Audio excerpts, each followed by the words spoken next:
Halo Pionas, kembali lagi di channel saya. Channel akan memberikan seputar informasi cryptocurrency ataupun Pi Network ya. Oke, di sini saya ada sebuah informasi ini terkait legalitas dari Pi Network ini ya.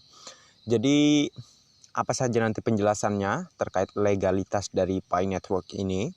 Harap disimak sampai selesai ya videonya, jangan di skip agar kalian tidak gagal paham. Oke, kita akan langsung saja ke penjelasannya. Jangan lupa ya untuk tekan tombol like dan subscribe-nya, dan jangan lupa juga aktifkan notifikasi loncengnya agar setiap saya mengupload video terbaru ke depannya tentunya Anda yang akan lebih awal menerima notifikasinya ya.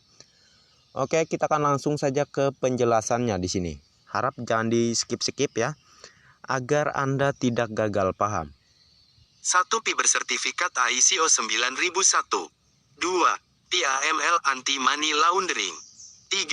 Pi tunduk pada GDPR UU Perlindungan Data Privasi Individu per Badan Usaha. Apa yang dimaksud dengan ISO dalam perusahaan? ISO merupakan suatu organisasi internasional untuk menetapkan standar internasional pada bidang industrial dan komersial dunia. Apa yang dimaksud dengan ISO? ISO sendiri merupakan singkatan dari International Standardization Organization, yang merupakan organisasi internasional yang berwenang dalam menciptakan ketentuan atau standar untuk diberlakukan di seluruh dunia. Apa manfaat ISO bagi perusahaan? International Organization for Standardization (ISO) merupakan sebuah standar internasional dalam sebuah sistem manajemen untuk pengukuran mutu organisasi. Maka dari itu, penerapan ISO akan sangat menguntungkan perusahaan Anda dalam meningkatkan kredibilitas perusahaan ataupun meningkatkan sistem manajemen mutu. ISO 9001 tentang apa? Sertifikasi ISO 9001-2015 merupakan suatu standar bertaraf internasional untuk sertifikasi sistem manajemen mutu, atau bisa disebut juga sebagai sertifikasi sistem manajemen kualitas. Manfaat ISO 9001. 1. Meningkatkan efisiensi. 2. Meningkatkan pendapatan. 3. Meningkatkan moral karyawan. 3. Diakui secara global. 4. Penyimpanan catatan yang lebih baik. 5. Memperluas hubungan dengan supplier. 6. Meningkatkan kepuasan pelanggan. 7. Perbaikan terus-menerus. 8. Pengambilan keputusan berdasarkan fakta. 9. Dan masih banyak lagi. Persyaratan ISO 9001. 1. Sistem manajemen mutu. 2. Tanggung jawab manajemen. 3. Pengelolaan sumber daya. 4. Realisasi produk. 5. Pengukuran, analisis dan peningkatan. Biaya ISO 9001. Tidak ada biaya sertifikasi ISO 9001 yang spesifik karena proses tergantung pada berbagai faktor khusus untuk masing-masing organisasi. Termasuk 1. Sektor industri. 2. Jumlah site per cabang. 3.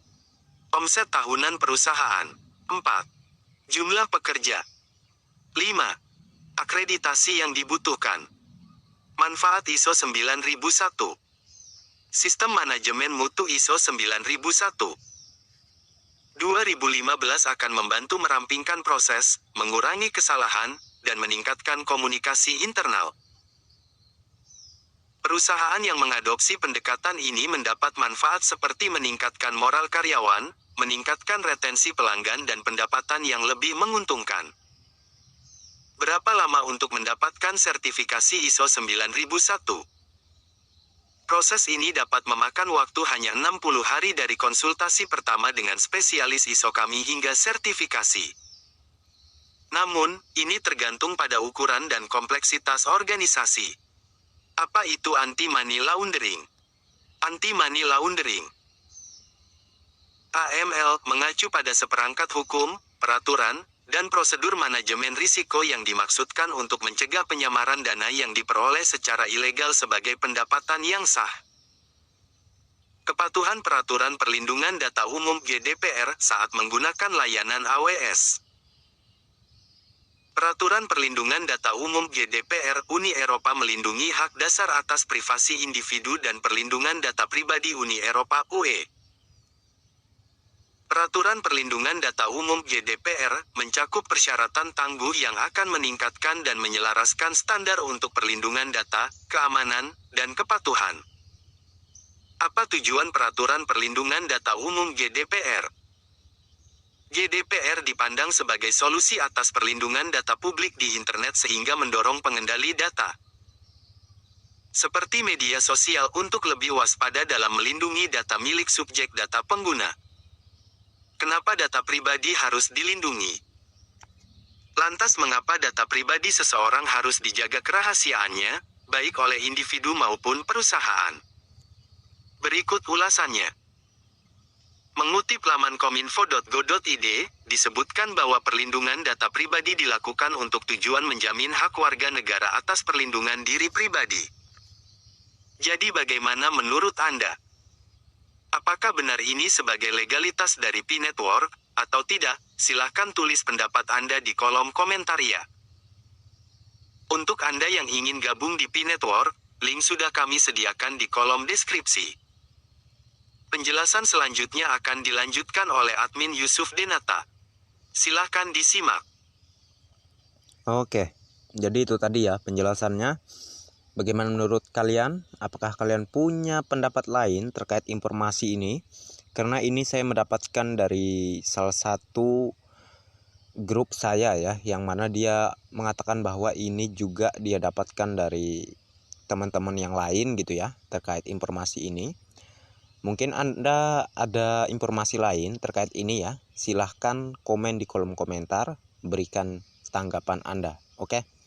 Dan untuk informasi ini mungkin saya cukupkan sampai di sini dulu, dan terima kasih banyak untuk kalian yang sudah mampir di channel saya. Dan bagi yang belum like dan subscribe silahkan diklik, dan jangan lupa juga aktifkan notifikasi loncengnya agar setiap saya mengupload video terbaru ke depannya, tentunya Anda lah yang akan lebih awal menerima notifikasinya ya. Dan oke, next time. Assalamualaikum warahmatullahi wabarakatuh. Bye bye.